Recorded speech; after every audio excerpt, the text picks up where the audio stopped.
সরকারি সেবা পেতে ঘুষ বাংলাদেশে এখন এক নীরব বাস্তবতা। তবে কারা বেশি ঘুষ দেন, কোন জেলায় ঘুষের হার সবচেয়ে বেশি, বাংলাদেশ পরিসংখ্যান ব্যুরোর সিটিজেন পারসেপশন জরিপে সেই প্রশ্নের উত্তর জানা গেল।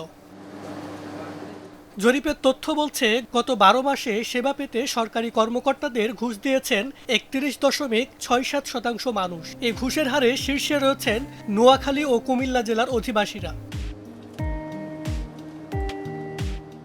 অন্যদিকে ঘুষ দেওয়ার হারে সবচেয়ে কম রয়েছে চাঁপাইনবাবগঞ্জের মানুষ। এই জেলার মাত্র ১০.৪৯% মানুষ সেবা নিতে ঘুষ দিয়েছেন। আয় যত বাড়ছে, ঘুষ দেওয়ার প্রবণতাও ততই বাড়ছে, এমন তথ্যই উঠে এসেছে জরিপে। স্বাস্থ্য হাসিলে ঘুষ দেওয়ার ক্ষেত্রে সবচেয়ে এগিয়ে রয়েছে ধনিক শ্রেণী। শুধু ঘুষ নয়, দেশের নিরাপত্তাহীনতার সংখ্যাও উদ্বেগজনক।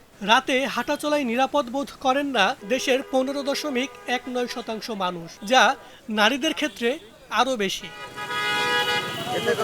জরিপে বৈষম্যের কথাও উঠে এসেছে। পরিবারের মধ্যেই ৪৯.৭২% মানুষ বৈষম্যের শিকার হয় বলে বিবিএস এর জরিপে উঠে এসেছে। গ্রামীণ পরিবারে এই হার ৪৫% হলেও শহরে তা ৫২.৩১%। গণপরিবহনেও বৈষম্য হচ্ছে বলে প্রতিবেদনে বলা হয়। চূড়ান্ত জরিপে দেশের ৬৪ জেলার ৪৫,৮৮৮টি খানা থেকে ৮৪,০০০-এর বেশি নাগরিক অংশ নেন।